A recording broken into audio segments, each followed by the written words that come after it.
Hello' friends, সকলোকে মোৰ নমস্কাৰ। মই আজি এটা true haunted places of my own Tezpur Assam ক'বলৈ ধৰিছোঁ। আৰু এইটো আপোনালোকে জানে, তেজপুৰ এটা পুৰণি ঠাই, অতি প্ৰাচীন ঠাই আমাৰ অসমৰ।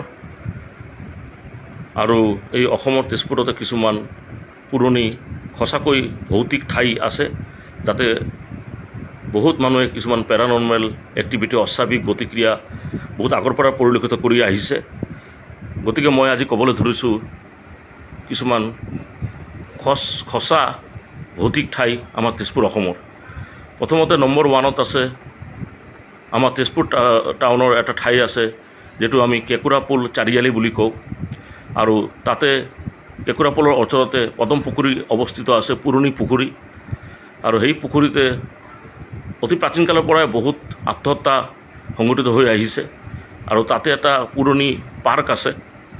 তো কিছুমান মানুহ যেতিয়া বহুত ৰাতি তেতিয়া ওলায়, সময় যদি বেয়া থাকে, তেখেতে তাতে কিছুমান অস্বাভাৱিক গতিক্ৰিয়া পৰিলক্ষিত কৰিছে। কিছুমানতো ভয়ো খাইছে, কিছুমানৰ জ্বৰ হৈছে, বেমাৰ হৈছে, কিছুমান অদৃশ্য ছায়া আৰু ভৌতিক বস্তু তাতে দেখা পাইছিলে। চিঞৰ বাখৰ আৰু ক্ৰন্দন শুনিব পাইছে এই পাৰ্কটোত, পদম পুখুৰীৰ ওচৰৰ পাৰ্কটোত। এইটো নম্বৰ 1 ভৌতিক ঠাই বুলি পৰিচিত, কেঁকুৰাপোল চাৰিআলি বুলি কয় তেজপুৰ অসমত।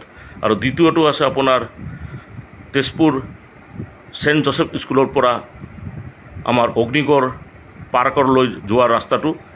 অতি ৰাতিকালে গ'লে তাতে অস্বাভাৱিক কিবা এটা পৰিলক্ষিত হয় আৰু আমাৰ শৰীৰটো স্তব্ধ হৈ যায়।